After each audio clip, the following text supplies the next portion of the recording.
Bréroise, Yeux et Rochebonne, Béquille, Antise, Gramati, Ouessant, Iroise, Finistéré, Sol, Shannon, Fatness, Lannick, Irish,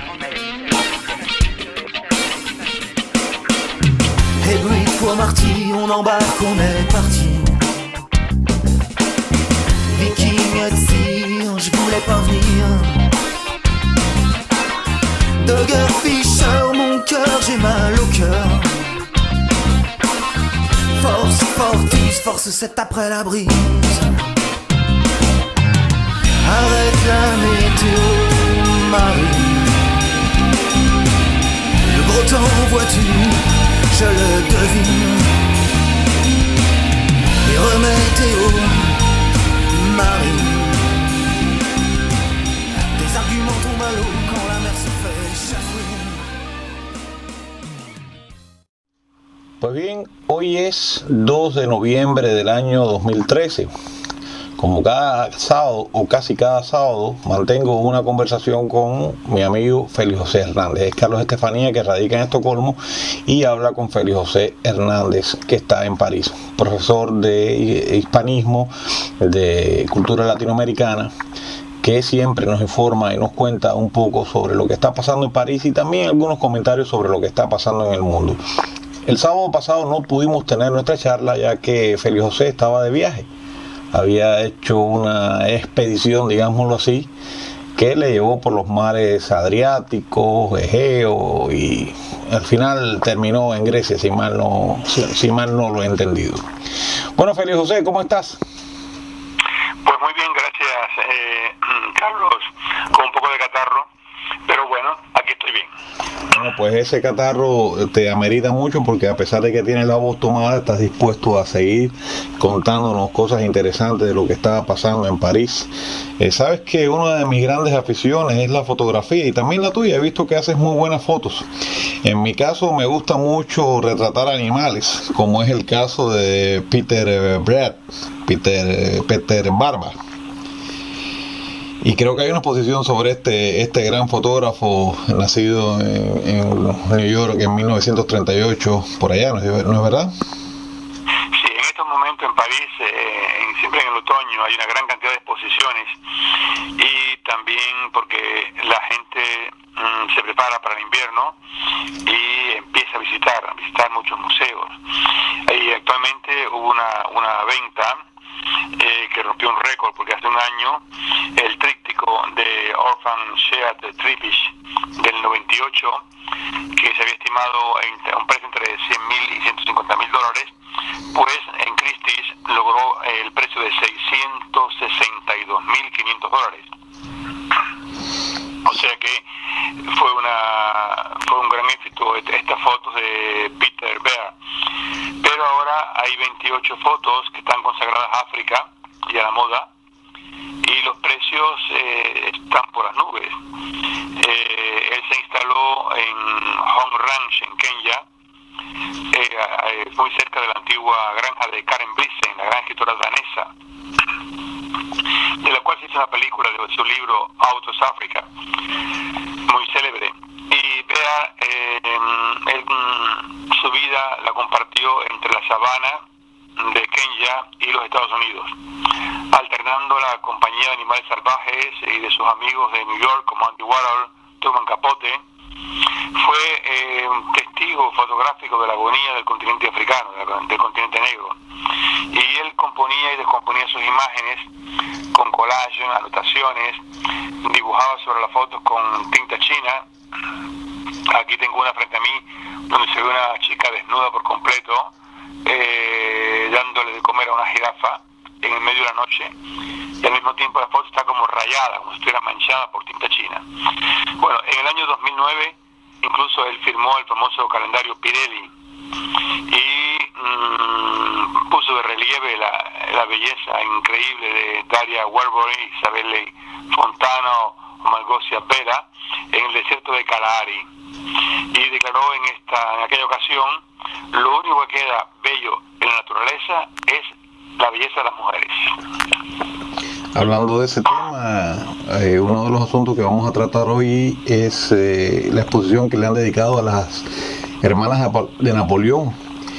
y si mal no tengo entendido, a una de ellas, Pauline, a la cual hace referencia Carpentier en El reino de este mundo, posó para un escultor italiano y quedó para la posteridad en una etapa bella de su juventud, ¿no? Yo quisiera que tratáramos de estas tres mujeres en este momento. Puede admirar en la Villa Farnese en Roma, que es fabulosa, pero en la familia Bonaparte ellas fueron tres las hermanas y sus vidas fueron prácticamente programadas por la voluntad de Napoleón Bonaparte, el hermano mayor. Y la exposición muestra cuadros, esculturas, muebles, joyas, sombreros, trajes de todo tipo, de Elisa, que fue princesa de Piombino y de Lucca, y después gran duquesa de Toscana, de Paulina, esposa del príncipe romano Camilo Borghese, y de Carolina, que se casó con el general Joaquín Murat, que reinó sobre Nápoles con gran fasto. Esta exposición está abierta en París hasta el 26 de enero en el Museo Marmottan.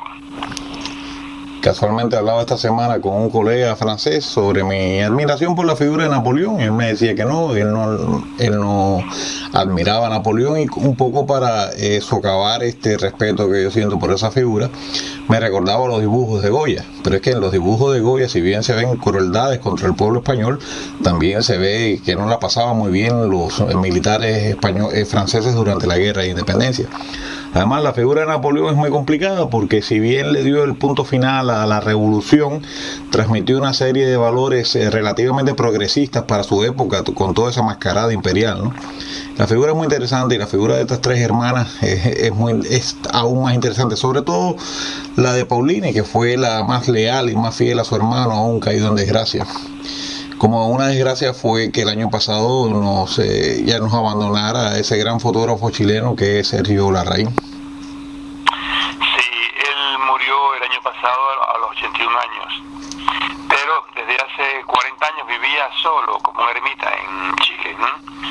Sin embargo, durante su vida él recorrió el mundo, desde el año 59, cuando Henri Cartier-Bresson lo hizo entrar en la célebre agencia Magnum, después de haber visto sus fotos sobre los niños de Santiago, los niños mendigos de Santiago.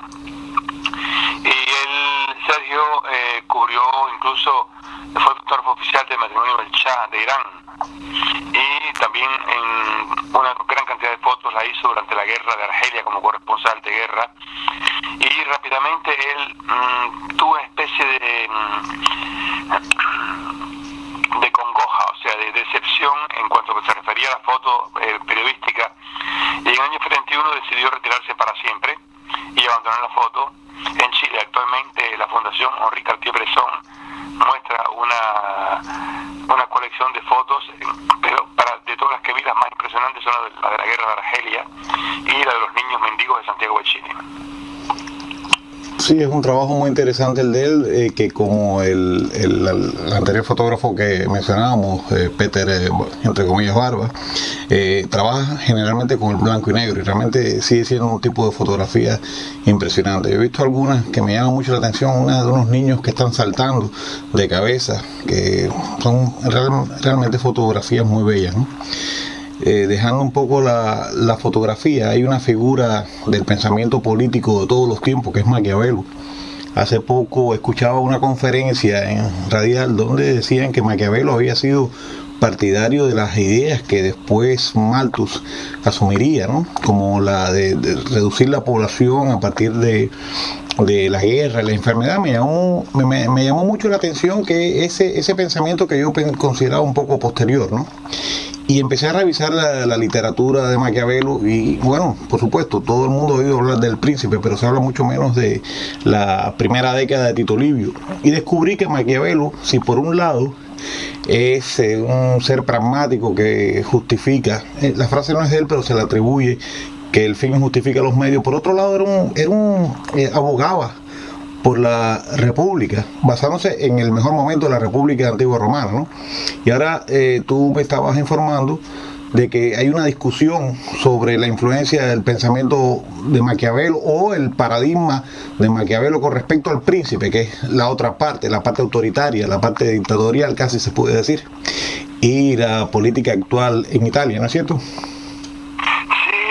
el príncipe continúa todavía a provocar debates y es una cosa innegable que tiene actualidad este discurso de él. Por ejemplo, el periodista Riccardo Paradisi tomó una veintena de hombres políticos del mundo y puso ejemplos de cómo actuaban según el príncipe.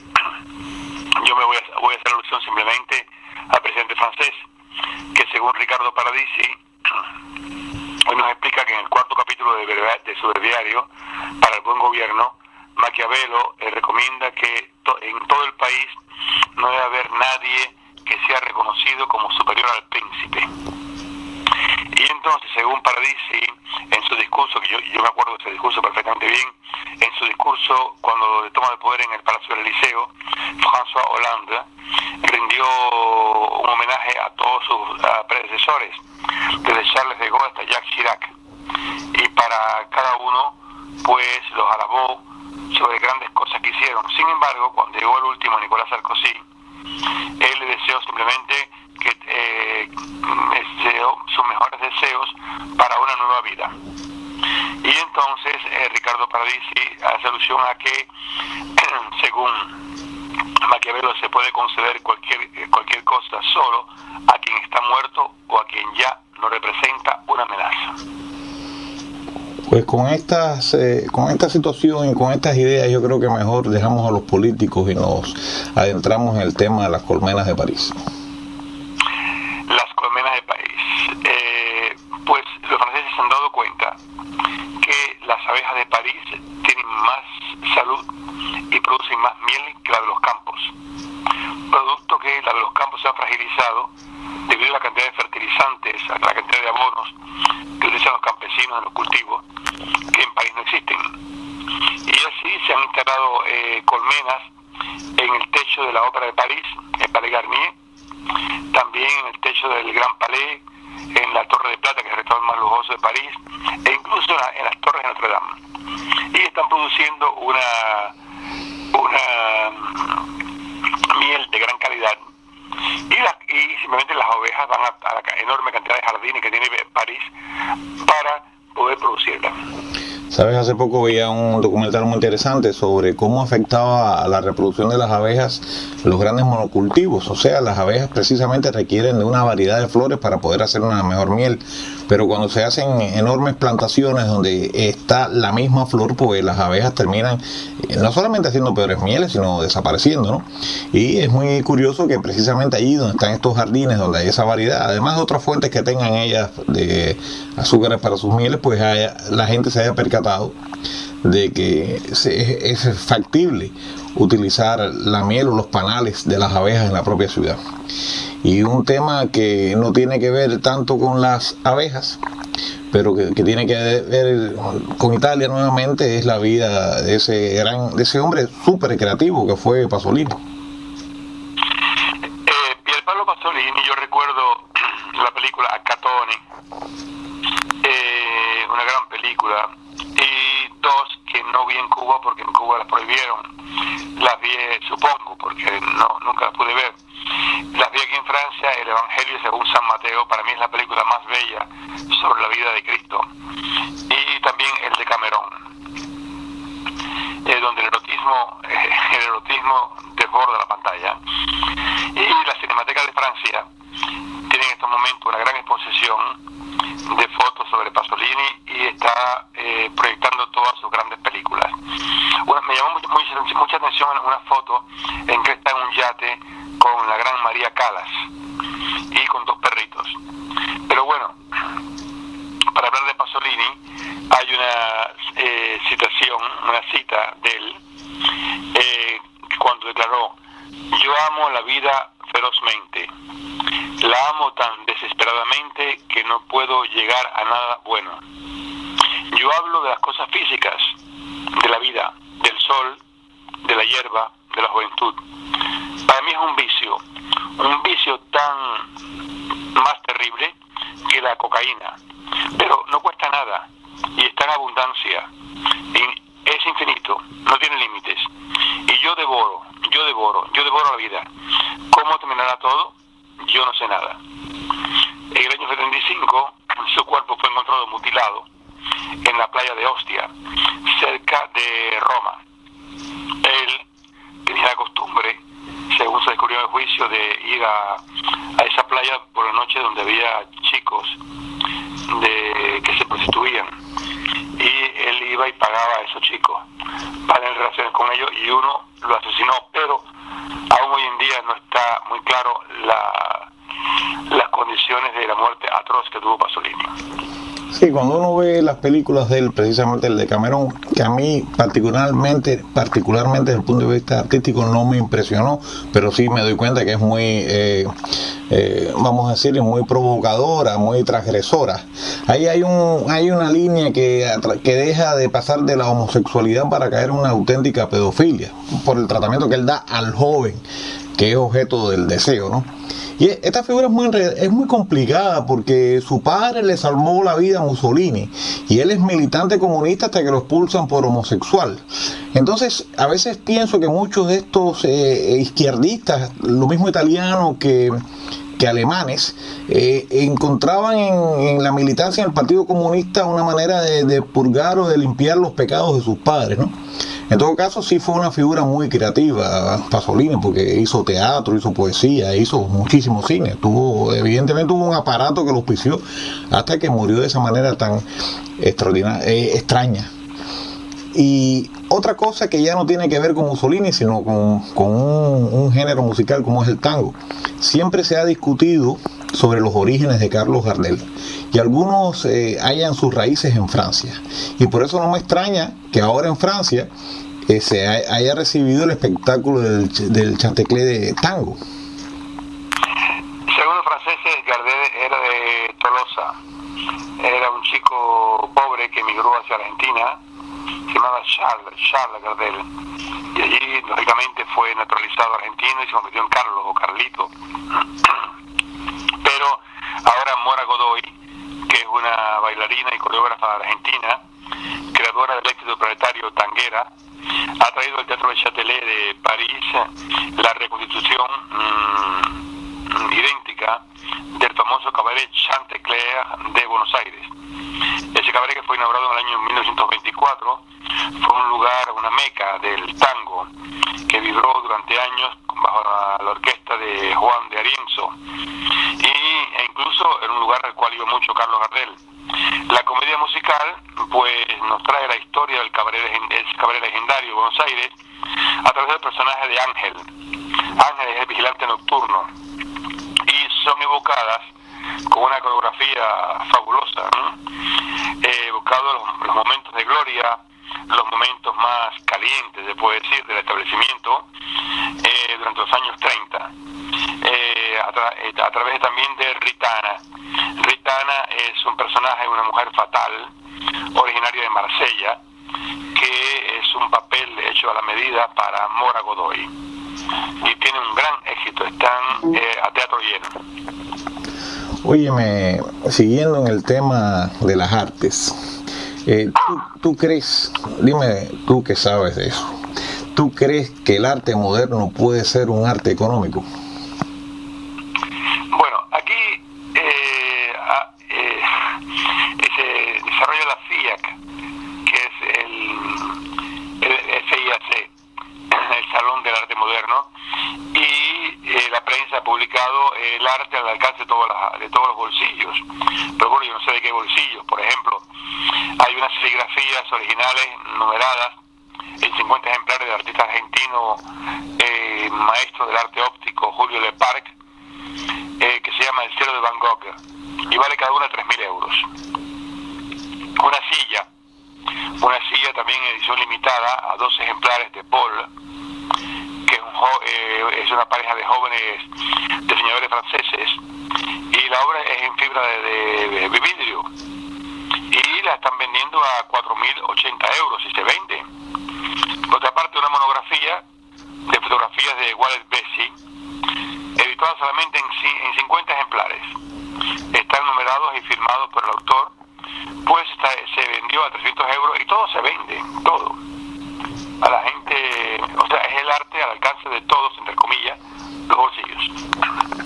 Bueno, evidentemente para cierto público es un arte económico. Más económico es o será aún el Festival de Otoño de París. El Festival de Otoño, danza, teatro, arte, cine. Hay más de 60 espectáculos en 40 teatros o cines distintos de París, y empezó en septiembre en el Museo Nacional de Historia Natural con la performance de Jennifer Alora y de Guillermo Calzatilla. Allí están ellos hasta el 11 de noviembre, pero esto se celebra ya desde hace 42 años, y todo este mes ha habido también muchos espectáculos de África del Sur, que es el país invitado. Ellos trajeron al Cap Traditional Singers, están en el Teatro de la Ciudad, Teatro de la Tilda, y también hay un espectáculo urbano de Mamela Nizama en el Museo del Quai Branly.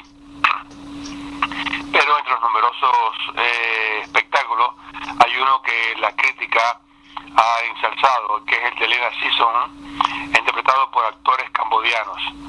Se llama La historia terrible pero inacabada de Nordon Sihanouk, rey de Camboya. Y este espectáculo, lógicamente, no es en francés, pero está traducido arriba en una forma lumínica en los textos que van interpretando los actores. Sihanouk tiene una historia realmente complicada, porque de ser un príncipe que luchó contra la ocupación norteamericana terminó siendo convertido en una especie de marioneta de los maoístas, así que hay mucho hilo por donde cortar sobre esta figura, ¿no? Absolutamente. Sabes que hablábamos de algo que tú me contabas algo, pero que yo recordé que muchas veces aparece en el cine, que son esas fiestas de los vecinos de París, ¿no? Pero lo curioso sería saber qué pasa cuando estas fiestas de vecinos llegan a la empresa. Sí, la fiesta de los vecinos se celebra cada año, y pues la gente del inmueble saca las sillas. Esto me recuerda a mí un poco a la fiesta del comité en Cuba. Sacan las sillas, bajan las mesas y se hace o un desayuno o un almuerzo o un buffet o una merienda. Y ahora ha surgido la idea de que se haga también en las empresas, para que todos los empleados que se cruzan en los pasillos de un mismo inmueble pues se conozcan. Y ya este año participaron 3.000 empresas, 3.000 grandes empresas hicieron sus fiestas de las empresas. Bueno, es una iniciativa bastante buena, me parece a mí, algo como tantas cosas que a veces que tú nos cuentas que son dignas de imitar. Lo que sí no es digno de imitar es que con los perros y los gatos no pase lo mismo que con los franceses en general. Hablamos la última vez que tuvimos nuestra charla sobre cómo la gente trata de mantener la línea, pero parece que no ocurre lo mismo con los gatos y con los perros. Tú sabes que en París hay más animales domésticos que niños. Y un perro, un gato francés, pues cuesta más caro que la educación de un niño en el tercer mundo. Y actualmente el 24% de los propietarios de gatos y perros estiman que sus animales están demasiado gordos para la edad y para la raza. Y esto es debido a que le dan demasiada comida y sobre todo demasiados dulces. O sea que habrá que poner la dieta a los perros y a los gatos parisinos. Sí, una vez escuché que precisamente con estos animales pasa lo contrario que con los pacientes, los médicos. O sea, un animalillo de esto, al que se le pone dieta no le queda más remedio que seguir la dieta de su dueño, mientras que un médico que le recomienda a un paciente que se cuide la boca, pues todo queda al libre albedrío del paciente, pero paradójicamente la cosa no funciona como es de esperar, y están engordando los gatos y los perros en París. Y otra cosa que estamos notando, que es los extraños cambios climáticos que están teniendo lugar. Aquí el otoño ha sido muy extraño, digamos que muy caluroso. No sé cómo habrá sido el otoño allá en París. Y ahora creo que se avecina un invierno bastante fuerte, ¿no es verdad? Bueno, el invierno peor de París del siglo XX fue el del año 1913. O sea, hace exactamente un siglo. Pero, según los meteorólogos, este invierno que vamos a tener dentro de poco va a sobrepasar en frío aquel de hace un siglo. Pero las malas lenguas dicen que la meteorología nacional se equivoca de un día para otro, de una semana para otro, que cómo es posible que estén pronosticando ya lo que va a ocurrir dentro de 2 meses. Así que bueno, veremos a ver si ¿Tendremos el invierno del siglo o no? Yo espero que no, porque realmente la tendencia que se siente en esta parte más al norte europea es como una tendencia hacia el calor. Así que esperemos que no venga ese invierno tan terrible. Y vamos a entrar ya, dejemos el clima a un lado y vamos a entrar en el tema de la criminalidad. Mira, el Plan Nacional de Lucha contra los Robos en las Casas y los Asaltos fue anunciado en septiembre por el ministro del Interior, Manuel Valls. Hay que recordar que es el ministro más popular del gobierno de François Hollande. Y ya comenzó a tomar forma. Hay 16 medidas para hacer bajar las estadísticas.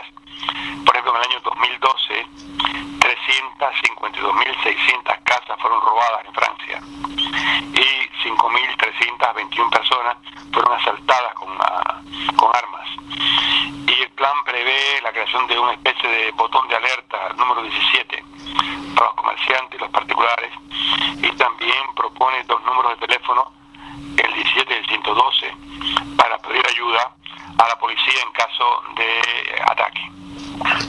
Es muy curioso que mientras se tienen que hacer planes para controlar o neutralizar a los amigos de lo ajeno, existan proyectos para ayudar a los amigos de la solidaridad, a los que están dispuestos a dar algo de lo suyo, a los que más lo necesitan ahí en Francia.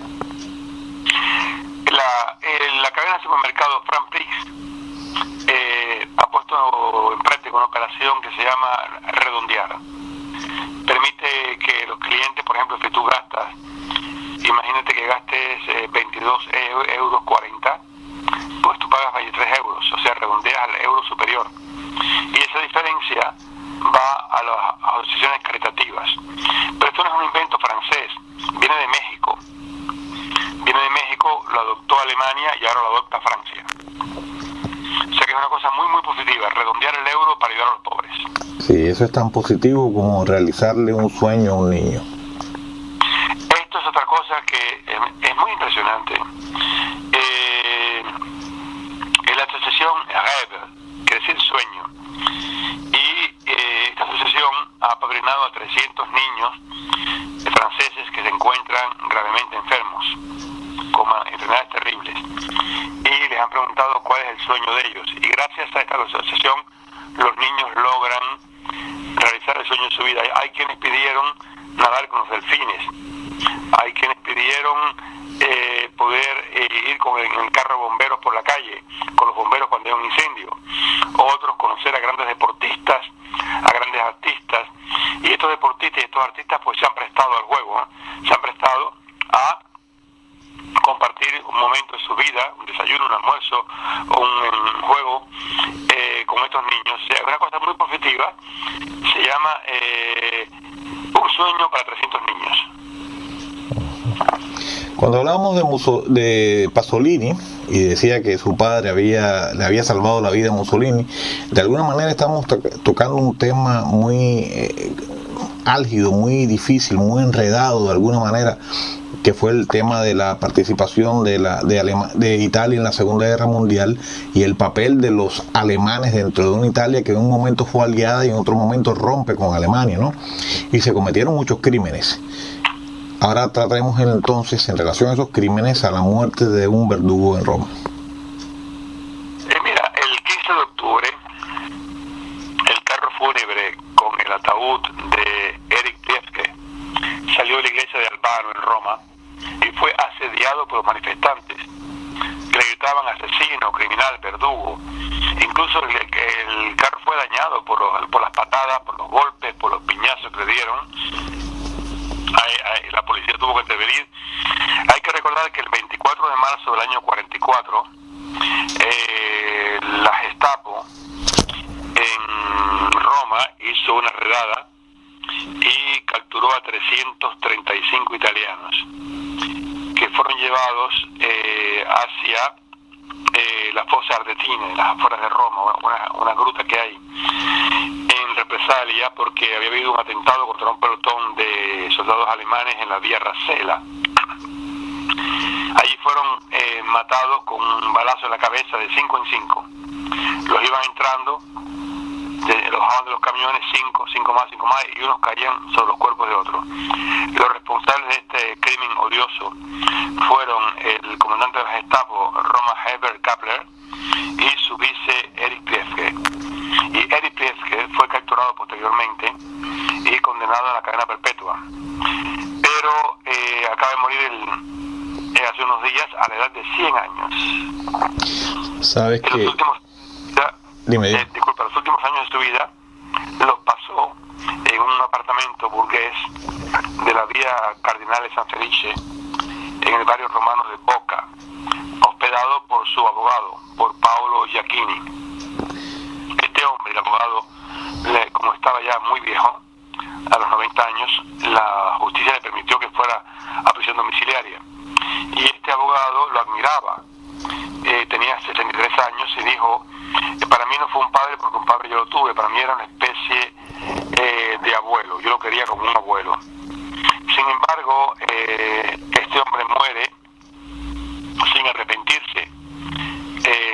Escribió, y fue publicado por la prensa, en su testamento espiritual: la fidelidad al propio pasado es algo que tiene que ver con nuestras convicciones. O sea que, sin embargo, los 335 fantasmas, podríamos decir, o espíritus o almas de los italianos que él mató, siguen allí en las fuerzas argentinas. Yo estuve en ese lugar, hay una especie de lápida muy grande con los nombres de todos ellos, y es una cosa muy, muy emocionante. Es una gran casualidad que hoy mismo yo terminara un escrito en mi blog sobre la figura de Hannah Arendt, y particularmente su ensayo sobre el juicio que se le celebró en Jerusalén a Eichmann. Ella hace un análisis sobre la falta de conciencia que tienen muchos de estos individuos involucrados en maquinarias de muerte, ¿no?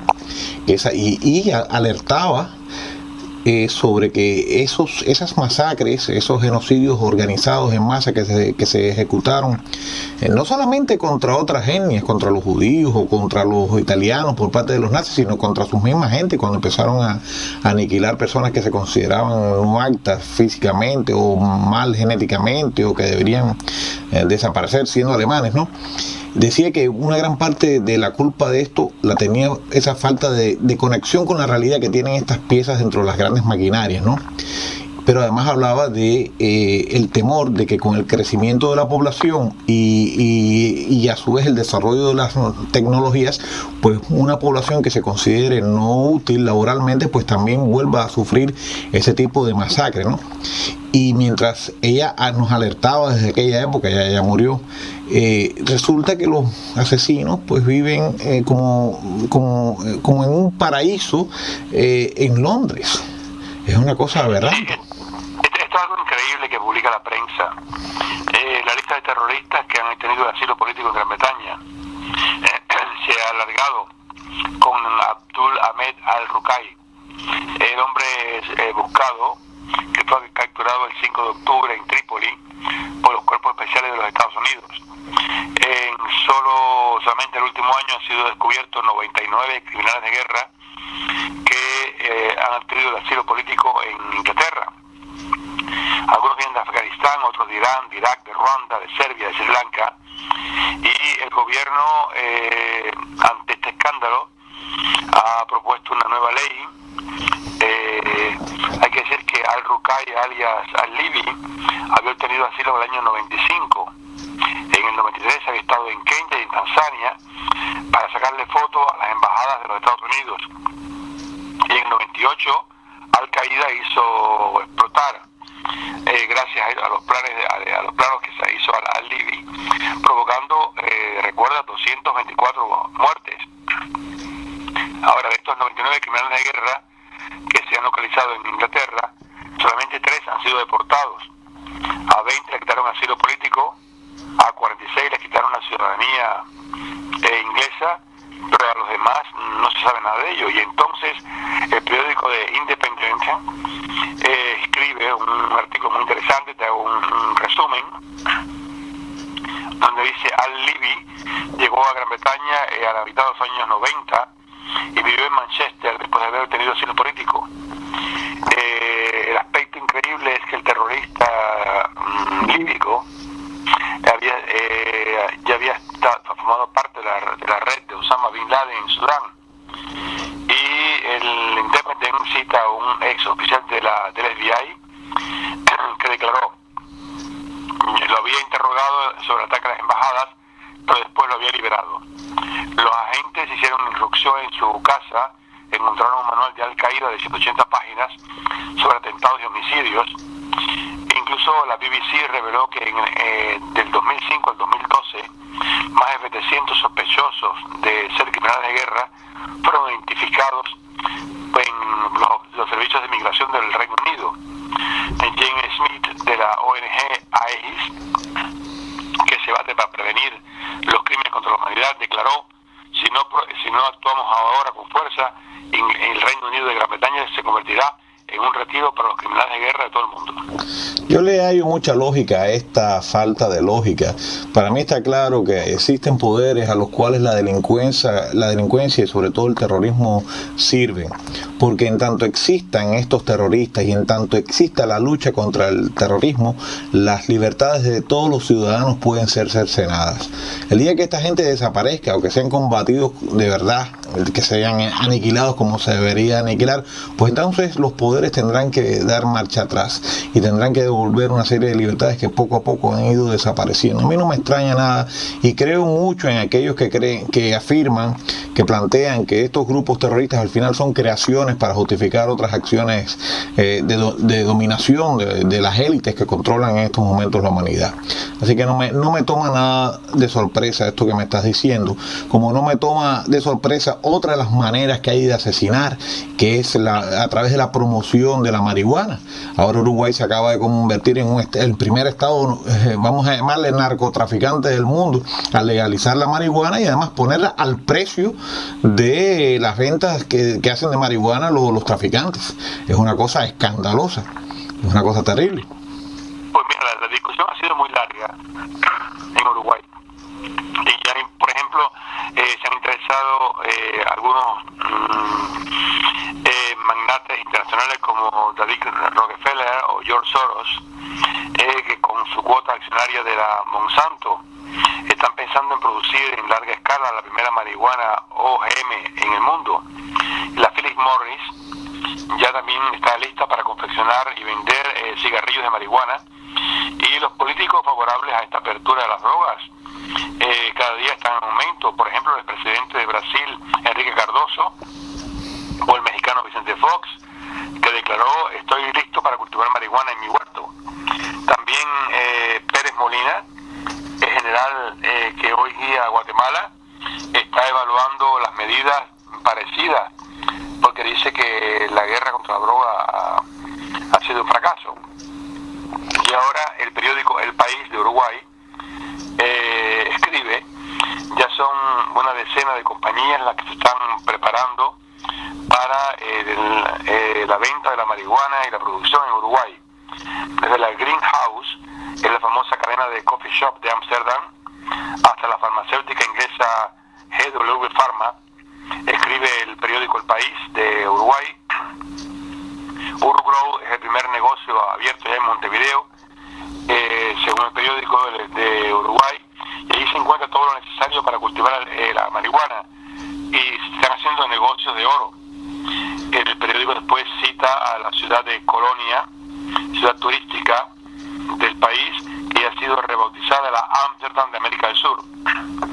Y por otra parte, el semanario británico The Economist recientemente abrió un sitio de internet, un fórum, para que las personas estuvieran en contra o a favor, dieran su opinión y debatir con los lectores sobre las perspectivas futuras del mercado de la marihuana, que si se legaliza pues puede alcanzar un valor de 100.000 millones de dólares al año en el mundo.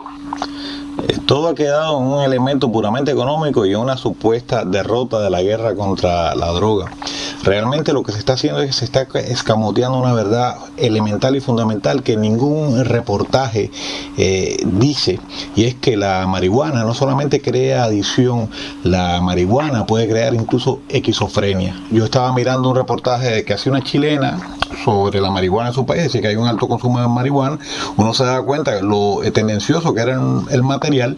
Ella fumaba y después decía que bueno, estaba un poco distraída, alegre y demás, y no le daba mayores connotaciones. Incluso cuando se entrevistaba con un psiquiatra, se cuidaba mucho de hablar del alto riesgo de enfermedades mentales que genera la marihuana.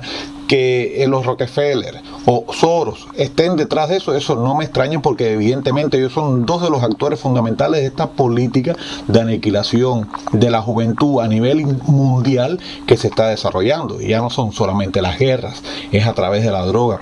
Si nadie lucha contra eso, si nadie denuncia eso, pues entonces vamos a ser tan responsables del genocidio como fueron aquellos que coquetearon con el nazismo en los años 30. Pero bueno, dejemos ese tema tan triste y entremos en una figura que a mí ya se me vuelve simpática, que es la de Dominique Strauss-Kahn. Sí, DSK, que pudo haber sido presidente de Francia, el que perdió el puesto de presidente del Fondo Monetario Internacional. Pues ahora, que el que perdió a su esposa, la encantadora Anne Sinclair, una periodista famosísima, pues ahora por fin encontró un trabajo.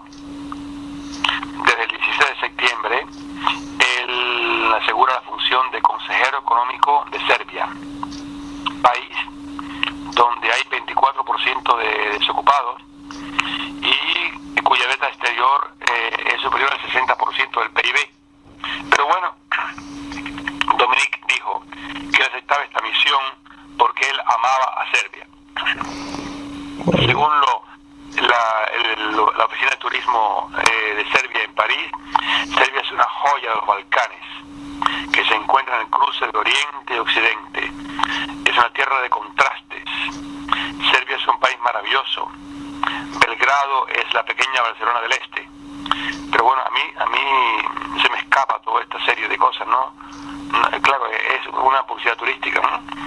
Pero bueno, en todo caso, DSK, pues se le podrá, el ego se le podrá mejorar un poco, porque él fue enviado hace poco al Tribunal Correccional por proxenetismo agravado, en reunión en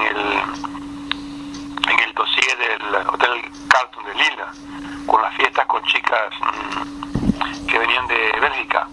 Pero bueno, él, para poder afrontar este nuevo trabajo, y a pesar de todo lo que se ha escrito, leído y dicho en los medios de comunicación masiva franceses, él salió a defender nada menos que Alexander Bouzik, vicepresidente del gobierno de Dachik, que declaró en su defensa, escucha bien esto, que es impresionante, cito: Picasso trataba muy mal a las mujeres y a sus hijos, mientras una persona como Adolfo Hitler, por ejemplo, adoraba a las mujeres. Si usted juzga a la gente por estas cosas, entonces usted podría tener un juicio negativo sobre Dominique Strauss-Kahn.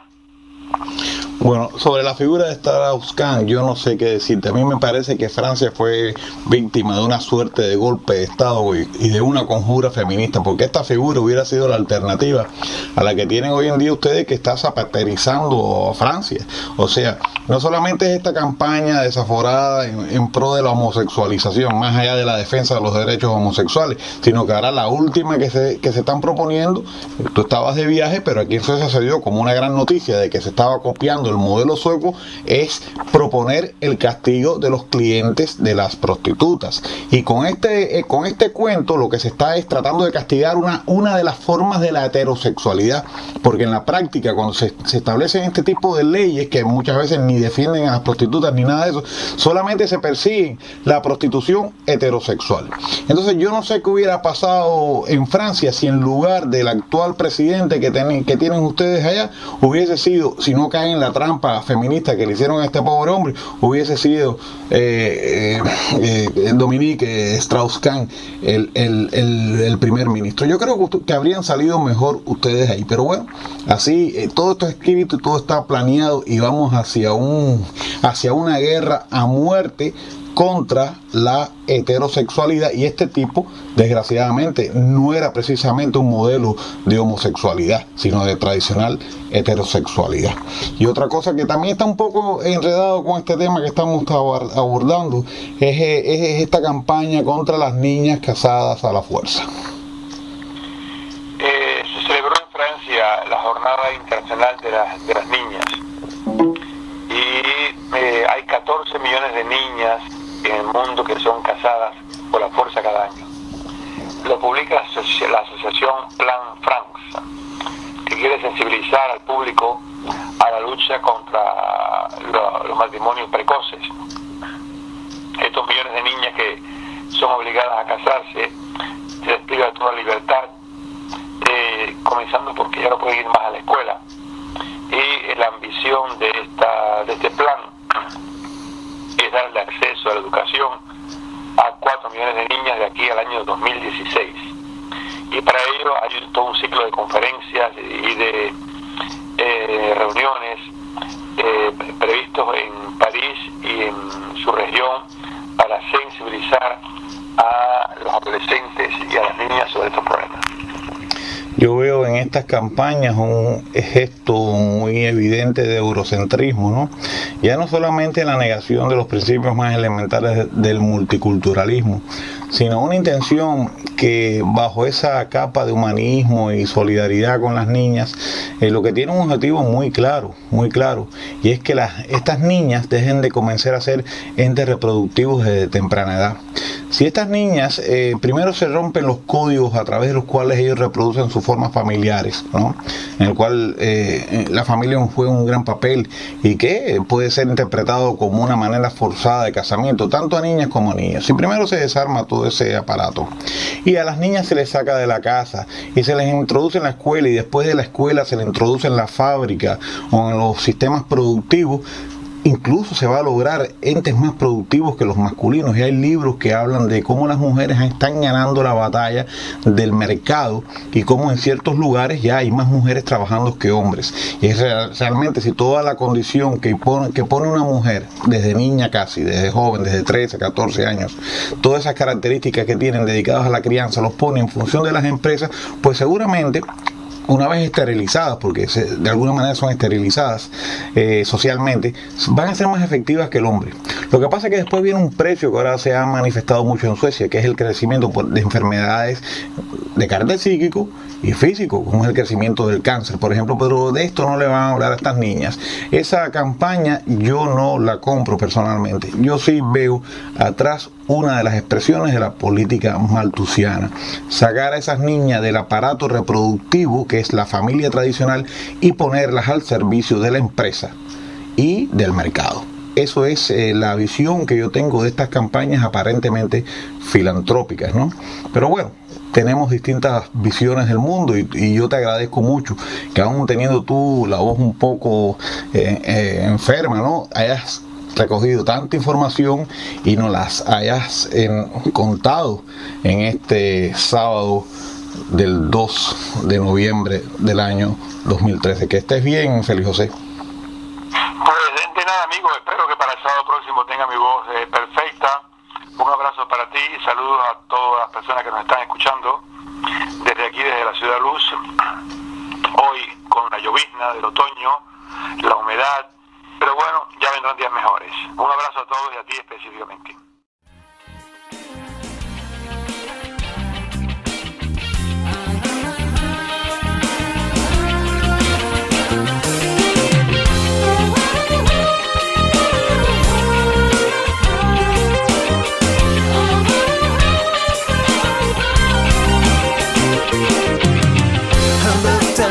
Comment sécher ma chemise? Ouais, sans pas zen, tu sais, je peux...